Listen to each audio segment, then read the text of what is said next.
Welcome to a new episode of Extraordinary.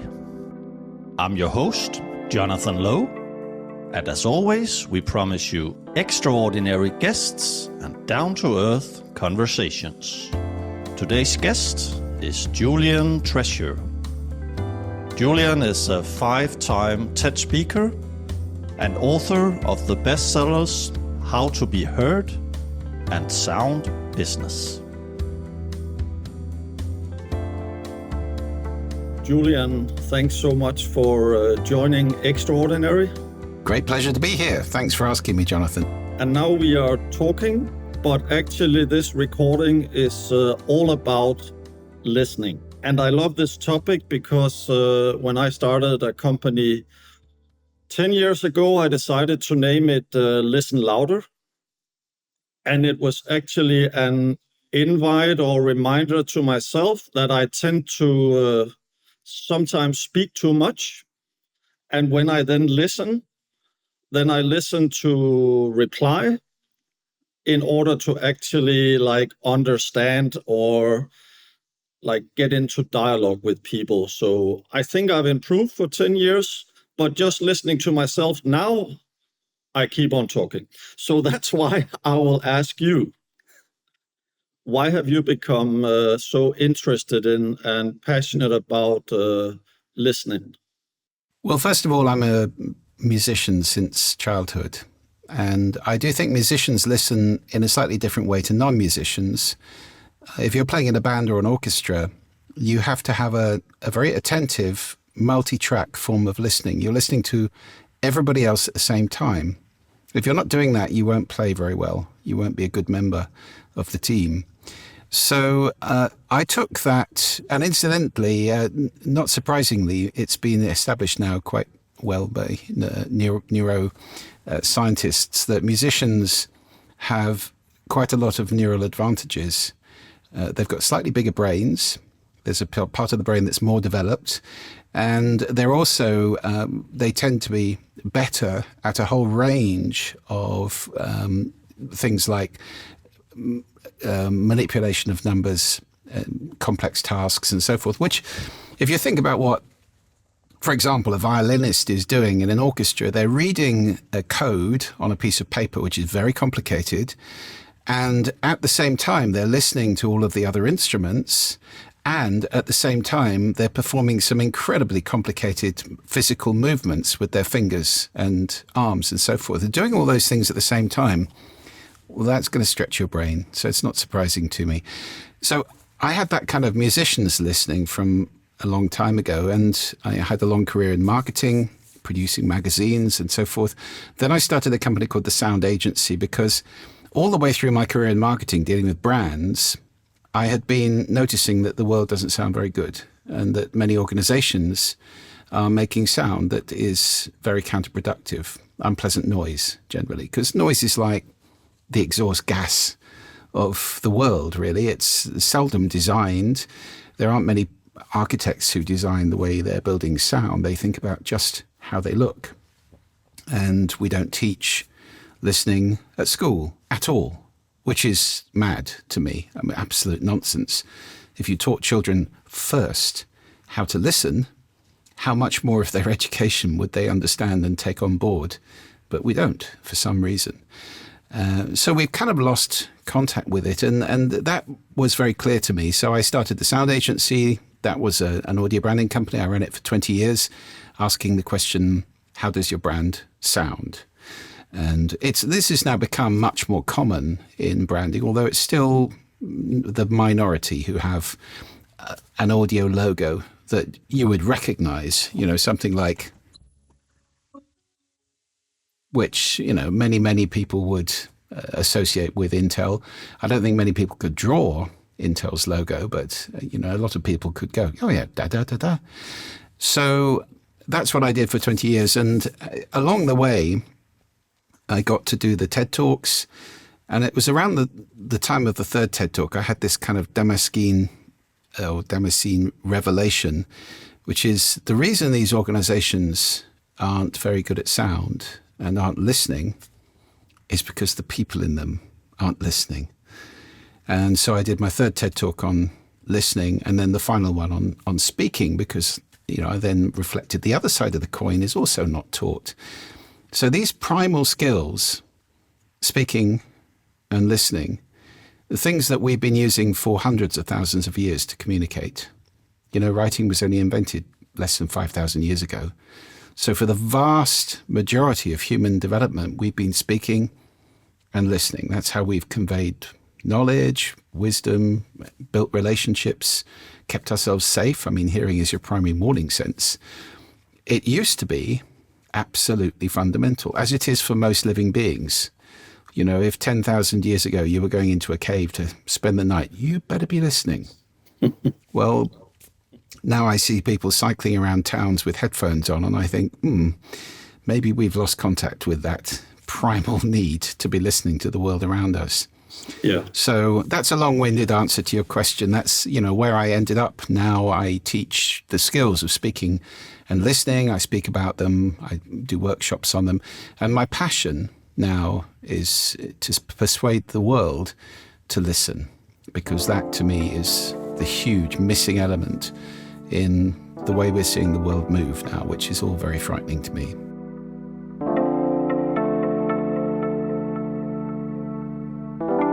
Why do you think that we talk so much? Is it, again, a primal survival skill? Is it a cultural thing? And have you, like, in all your work with listening, met cultures where it's, like, very different from, for instance, the US or Europe? Well, it is interesting that, not only do we not teach speaking and listening at school, and we don't train on them very much in organizations. We don't certainly reward. How many organizations are there who reward good listeners with higher pay? None, I would say. But these are very, very important skills that fashion our outcomes in life. And yes, I think that's one part of it. But the imbalance also between speaking and listening, as you rightly say, is severe.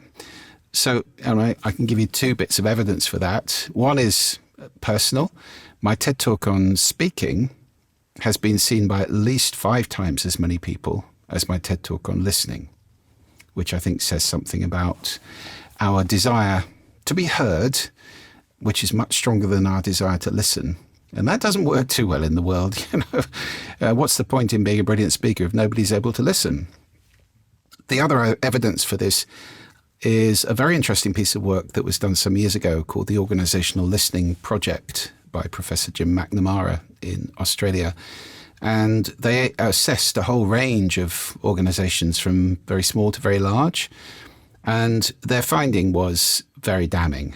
They found that essentially most organizations listen incredibly poorly or even not at all. And that these organizations on average were devoting at least 4 times as much resource, money, effort, energy to outbound communication as they were to inbound or internal listening. That's not a surprise. Again, when you say corporate communications, what do you think of?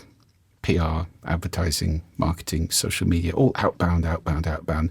Very few organizations have got structures or policies in place to listen to their employees effectively.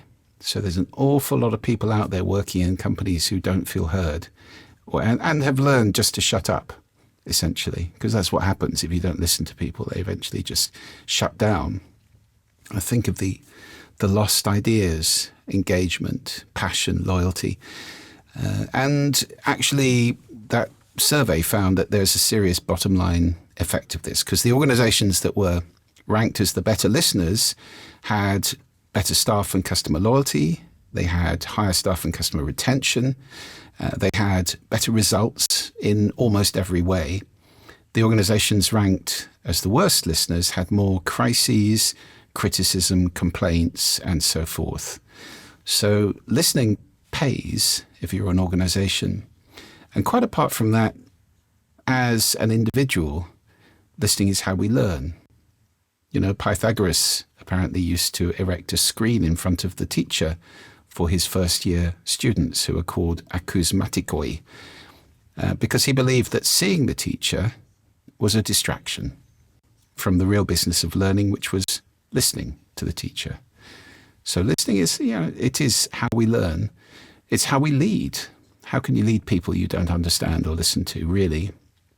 That brutal tell style of leadership is not very productive in the long run. Listening is how we sell. I mean, any great salesperson will say to you, if you ask them what's the most important part of the sales conversation, if they know their trade properly, they'll say, oh, it's not the speaking, it's the listening.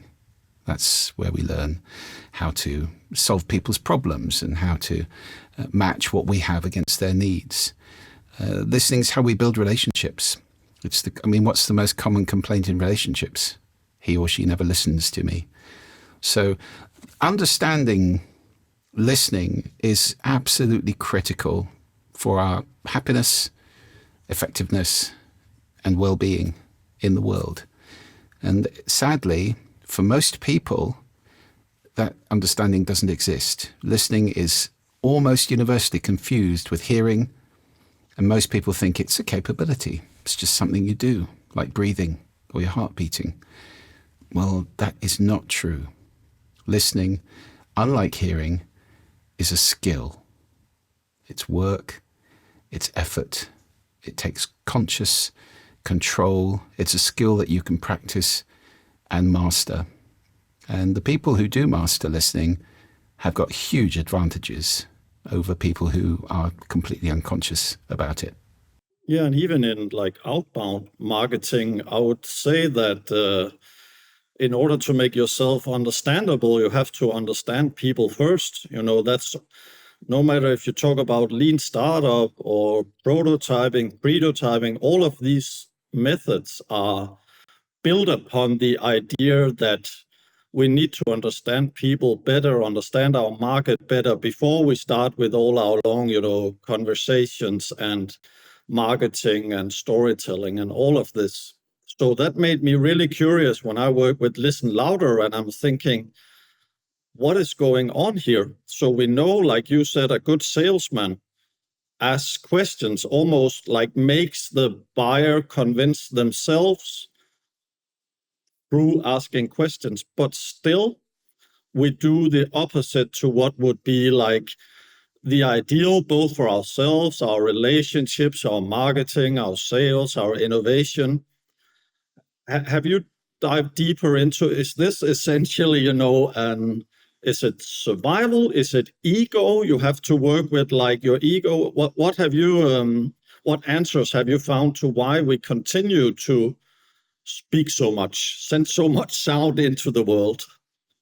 Yeah, I think ego is very much involved in this because the ego wants to be noticed and affirmed and approved of.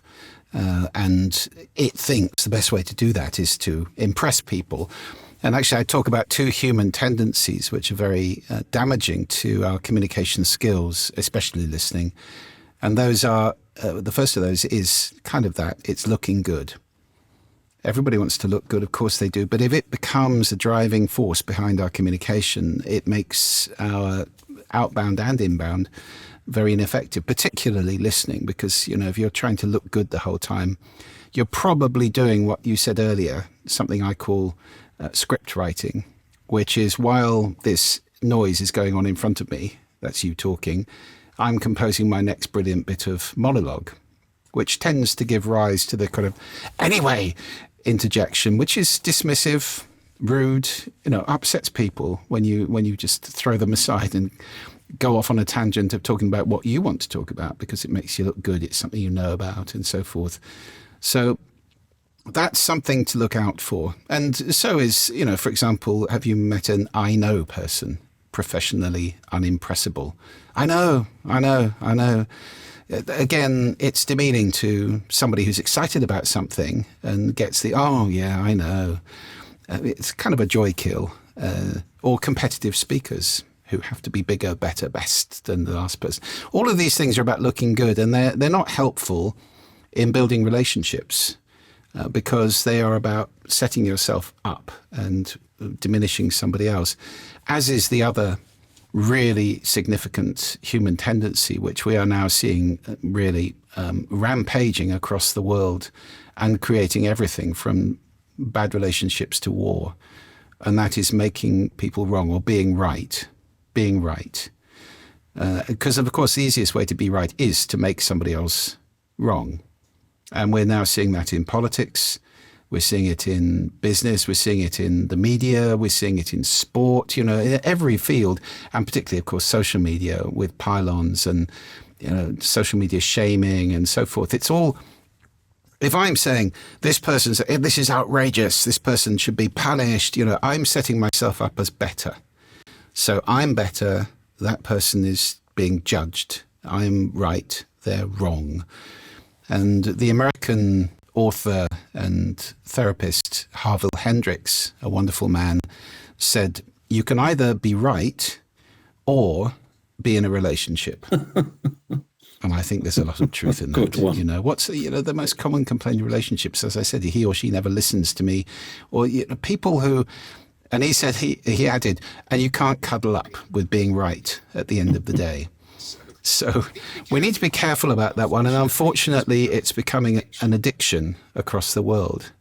And, the confusion of opinions with facts, this table thumping about being right about things. And look at what's happening with, the current war that we've got in Europe, which is all about a bizarre, fallacious version of history, which is being propagated by a small group of people who unfortunately have control over, a country. And are being right about it and making other people wrong and making up all sorts of stuff. We see it in America now. We've seen it in elections in the UK, all over the world, in politics, everywhere. You're seeing this addiction to being right.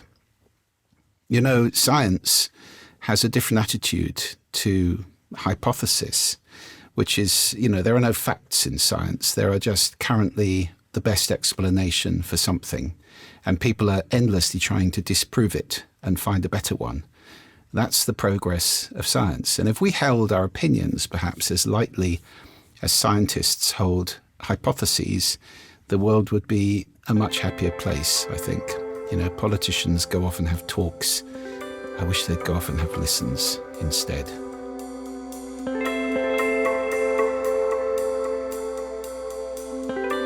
I also sometimes wonder if we've become, also from a personal point of view, afraid of pauses and also of silence. Like, for instance, when we do this episode, I also find myself, on the one hand, trying to truly understand what you're saying and engage myself in understanding your points. And then at the same part, another part of my brain is preparing the next question, because in this kind of social context, if I sit and wait for 20 seconds after you have spoken, it will be an awkward, potentially podcast session.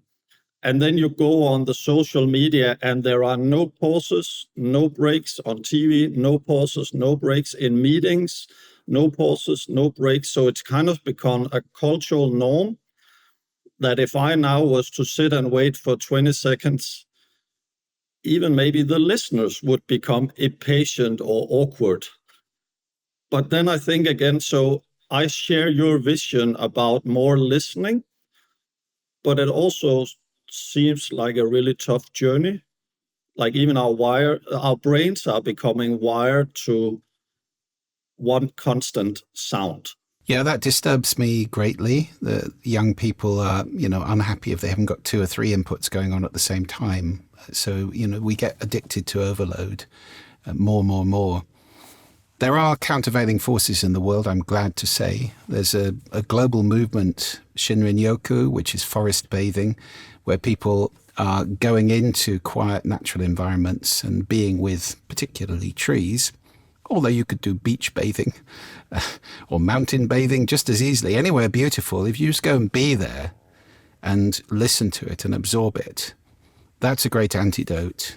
Sadly, over half the world's population now live in cities, and that means they're very divorced from natural sound, which research, unsurprisingly, is now establishing is good for us. Wind, water, birds, those 3. And obviously the gentler versions, I'm not talking about hurricanes or, hundreds of corvids cawing. So the more beautiful versions of these sounds, bubbling brooks, the morning chorus, gentle wind in leaves, those kind of beautiful sounds, they're good for us. We now know that they reduce stress. They produce happy hormones instead of, cortisol and noradrenaline, which we're dosed with so often by sudden noises or unpleasant sound around us. One of the big reasons we don't listen, of course, is noise.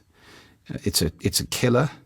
It's devastating the lives of hundreds of millions of people around the world who can't sleep at night because of traffic noise, aircraft noise, rail noise, whatever it is, construction noise. Or just the noise of people moving about. I mean, I don't know if you've ever been to, I don't want to pick on anybody, but it's, I was in Mumbai a couple of years ago. My goodness, the noise there, because people drive with their hand on the horn, because there are thousands of scooters with blown exhausts, the noise in the streets is deafening.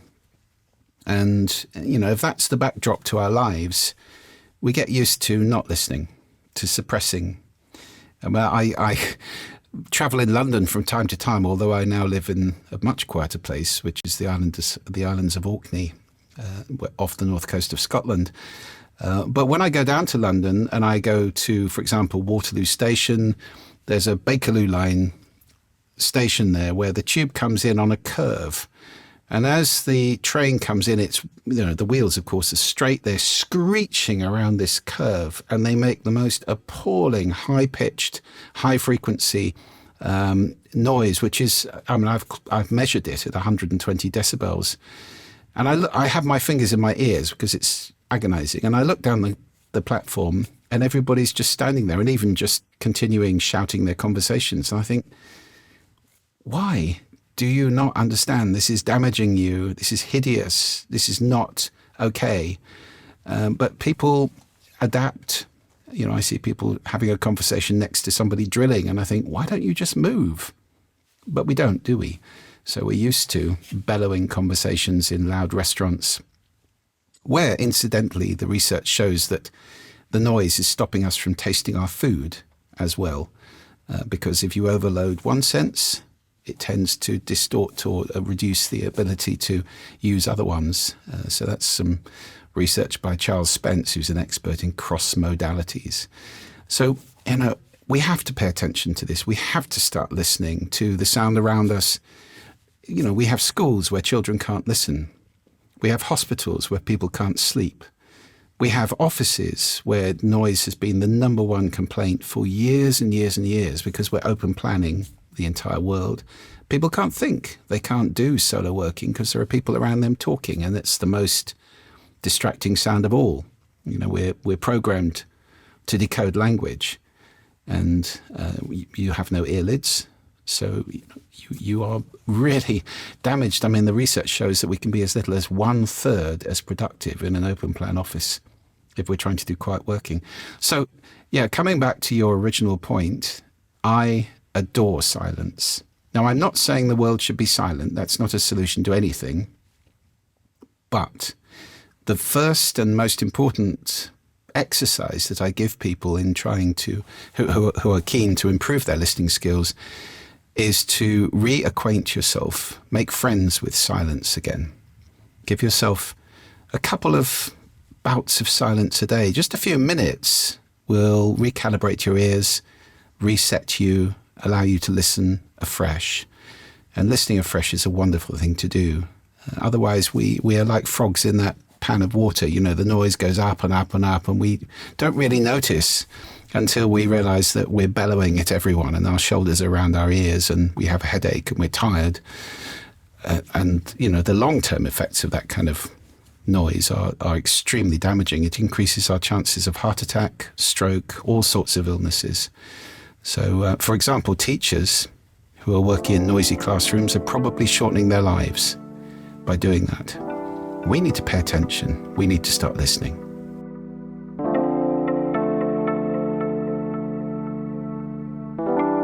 I actually made an intentional pause here just to test the listeners and their anxiety levels. So I have 2 points to the very interesting stuff that you just said. So the first one was just a personal experience yesterday on a cafe. Here in Denmark, we have something called Espresso House. It's like Starbucks. You go and you buy something and you have a meeting or just to sit and relax. And I bought my typical chai latte, which I like and normally really enjoy. But then I did this bad thing called multitasking. So instead of just drinking it, I also had to call my insurance company and solve something with them. And then I got on hold. And then, speaking of sound, they have this absolutely terrible waiting tone. And it plays the same thing for 30 seconds. And then it starts all over again. And there was no notification on when the nightmare was ending. And it actually took 24 minutes. And my strategy was to get this over and then drink my chai latte. But since it took so long and it would get cold, then I had to drink it at the same time.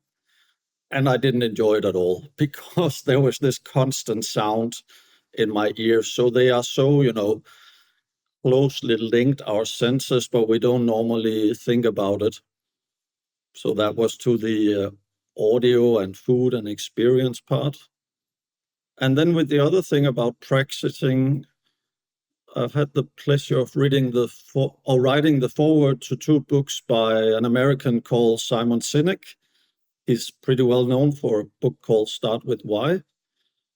And then he's written a book called Leaders Eat Last. And one of his very concrete tips, which I like in that book, is if you're a leader and you go into a meeting, your most important first task is to speak last. And I've really practiced that because I don't have a natural tendency to do it. I like to lead the meeting because I'm supposed to be a leader. But really being a good leader in that meeting is shutting the beep up and letting others share. Do you have other great ideas for people sitting out there realizing, well, I might even become a better human being by becoming better at listening. But even if I don't think that much about it, at least it will be good for my career. So, but what should I do? Because it's not natural for me to listen. I tend to speak. Well, yes. Let me just very quickly talk about telephone sound because you raised that, and it's something I've been working with for years at the sound agency. I don't do it so much anymore, although bits of consultancy here and there. But it's appalling. I think billions, if not trillions of dollars are lost every year by terrible telephone techniques, which normally go press 1 for this, press 2 for that. And, don't give us the option we want. Don't allow us to talk to a real person. Don't tell us how long we're going to be on hold for, and play awful distorted sound. Yes. The number of organizations that play kind of jolly rock music or loud pop music, which just is completely distorted by the telephone system, is unbelievable to me. So there are rules about these things. I could go into them at length and they could save most organizations huge sums of money. But these things are designed by technical people. They're very seldom visited by the CEO of the organization, who doesn't have the experience of slamming down. Well, you don't slam them down anymore, but cutting off the call in frustration after 37 minutes when you or getting cut off, even worse, after 37 minutes when you've been on hold. Yeah, it's bad. Let me talk about a couple of things about listening, which, are fundamental and which will help people. The first, and I've said, listening is a skill. So that's the very first thing to realize. And as soon as you realize that, you're opening a door to a whole new world of, hey, there's a skill I can practice, I can master. There's a new thing here. That's good news, The second thing to realize about listening is that your listening, like mine, Jonathan, yours is unique. Every human being's listening is unique. And the most common mistake that most people make, and it's part of why I think we talk too much, is assuming everybody listens like I do. So if I talk in the way I normally talk, which I understand, everybody will get that. No, they won't, because everybody listens uniquely. Because we listen through a whole set of filters, the culture we're born into, the language we learn to speak, the values, attitudes, beliefs that we accrete along the way. And in any given situation, our intentions, expectations, emotions, assumptions about what's going on, maybe in other people's heads, all of these things colour and change our listening. So it changes over time through the day and situationally, and it changes from person to person. So if you want to be a powerful speaker and not just waste your words, there's a very important question to ask yourself. And that question is, what's the listening I'm speaking into? What's the listening I'm speaking into? Automatically, if you start asking yourself that question, it sensitizes you to the other person. And it allows you to be more empathic and more on their wavelength. Because really, it's all about getting the ball over the net to the other person in the best way that you can. And that may not be your habitual way. Now, most people have listening filters which are set solid, so they're kind of in a bunker. And the other part of this is, of course, if you become conscious of your own listening filters, you can maybe find there's a door in the back of the bunker and move to a different listening position and ask yourself, where would be the best place for me to listen from in this conversation? These things are fluid. And in fact, the core of my work, all my work, my consultancy, training, coaching, speaking, and so forth, is that listening and speaking are not a straight line relationship. It's not I speak, you listen, straight line. They're in a circular relationship, because the way I speak affects the way you listen. The way you listen affects the way I speak, and on and on. And that happens inside of a context which we need to be conscious of as well. And that's about listening to the sound around us. You wouldn't want to propose marriage in a noisy Starbucks, probably. Is it appropriate? Is it helpful? Is it the best environment you could have? And there's another little exercise I can recommend to everybody listening to this, which is whether you're at home or at work, wherever you are, environments that you habitually occupy, close your eyes, listen, and ask yourself, is this the best sound I could have around me for what I want to do here? Is it helpful? Is it healthy? Does it make me happy? Those three questions. And you can start to design the soundscapes through which you move in your life. That's a very powerful thing to do as well. So there's a couple of aspects of listening which perhaps will allow people to move to a more conscious relationship with it. So, and you said at the beginning about consciousness, about being more present, about, is this part of that kind of approach? And I think very much, yes, it is, because, as you start to actively explore the process of listening to the world around you and to other people, you become a more present, more conscious human being. And that's a very good thing in my book.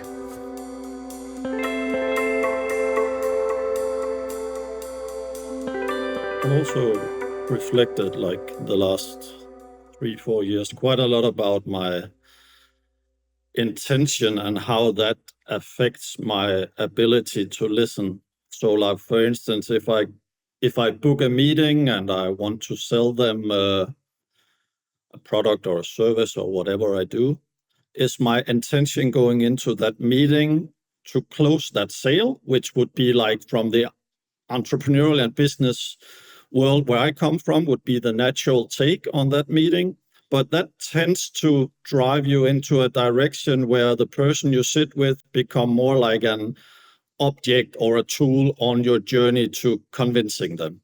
And the same if I post something on LinkedIn, which I do quite a lot, is my intention to get likes and people interacting with it, which tend to be the dynamic you want on social media? Or do I have I don't want to call it juror, but maybe a more authentic to myself intention of actually giving people something and inspiring them? And if I have the last intention, then I become much less vulnerable to people wanting to argue and oppose with me, because I've written it from another kind of intention. So I actually am interested in listening to them. And the same with the sales meeting. if I see the person and not just the object, then I'm actually also interested in it. And then I've begun discovering that the two approaches where you're interested in the person and where you write something that you truly believe in and not just to get interaction, then you become much better at the listening and interacting part. Does that make sense to you? It's just my personal reflections. Complete sense. And, I talk about, in the TED talk I gave about speaking, which is the one that, again, went completely ballistic and got, I don't know how many million views now. It's quite daunting to me to think of that, but it's amazing. I talked about the 4 foundations for powerful speaking, which also are in play when you're listening, and they are honesty, which is being clear and straight in what you say, authenticity, which is what you're talking about, which is being true to yourself, being yourself, not trying to impress people or be somebody else, integrity, which is doing what you say, and love, which is wishing people well, doing things for their benefit. And you were just talking about intentions. I think in any conversation, or if you're on stage presenting or at the front of a room, any conversation, any speaking like that, there are 3 intentions that you have to be conscious of. First, there's your intention for you. So as you say, in a sales meeting, your intention is close the sale. Well, that's clear. That's perfectly acceptable. That's what you're trying to do. There are 2 other intentions. There's your intention for the other person or the audience. So you're going to take them on a journey. You're going to move them from where they are at the beginning to where they are at the end, which may be a realization. It might be transformative. It might be you've amused or entertained or educated them. Something has changed. Otherwise, the meeting hasn't been very effective in terms of you doing something with them. There's a 3rd intention, which you have to guess, and that's their intention for them. So they may have an intention for you as well, of course, but that's less easy to know. But their intention for them is something that's very important to be aware of. So as you say, you need to be empathic going in. Is this person, really interested, or, are they just there because somebody told them to be there and they're actually aggressive and very anti the whole thing? I've been in sales presentations in both of those 2 situations, and you behave very differently. If you're aware of those things, you really do understand that they require different handling. So your intention for you, your intention for them, their intention for them. If you become clear about all 3 of those things, you can create a meeting that's very, very productive for both people or for everybody. I think that was some very good and concrete advice. And then I don't know if it was an audio notification, but we are already running out of time, which is frustrating for a person like me who loves to listen to people who speak intelligently about both speaking and listening. But we have to respect also our viewers and listeners' time, and also maybe then invite them after they've had these bit more than 30 minutes of inspiration and listening, then maybe just finding a few minutes where they can be in complete silence so their brain will be allowed to digest what they just heard and not swipe on to the next podcast or social media story. That would be lovely. Also, let me just quote Scott Peck. He said, "You cannot truly listen to another person and do anything else at the same time." And when I talk about consciousness in listening, we can't listen that intently to everybody all the time. It's just not possible.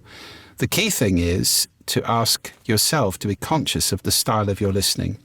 So it may be, I'm cooking and you call me and we're just having a general chat, and I can put the phone next to me and carry on cooking, and I can give you partial listening, which is very common these days. Now, there's nothing wrong with partial listening if you are conscious that's what you're doing. But if you're calling me up and you're in grief or incredibly upset, or you really need advice, then I shouldn't carry on cooking. Either I stop cooking or I say, "Jonathan, I'll call you back in 5 minutes. I'm just going to put all this down and go somewhere where I can listen to you."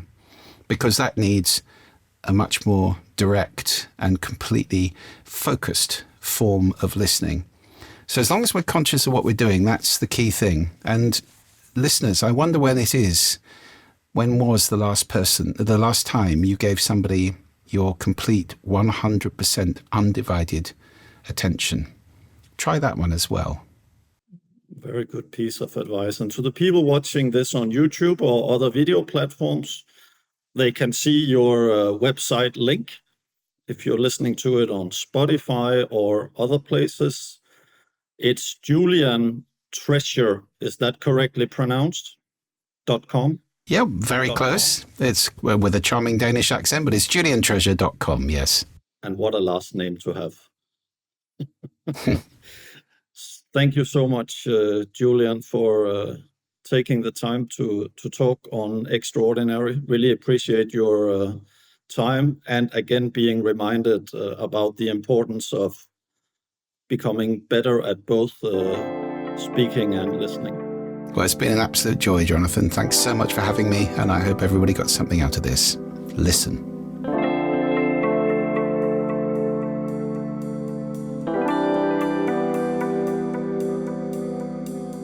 Thanks for listening to this episode of Extraordinary. Remember to subscribe to our channel to get notifications when a new episode goes live. Also visit www.extraordinary.media and sign up for our weekly newsletter so you never miss a new and inspiring episode.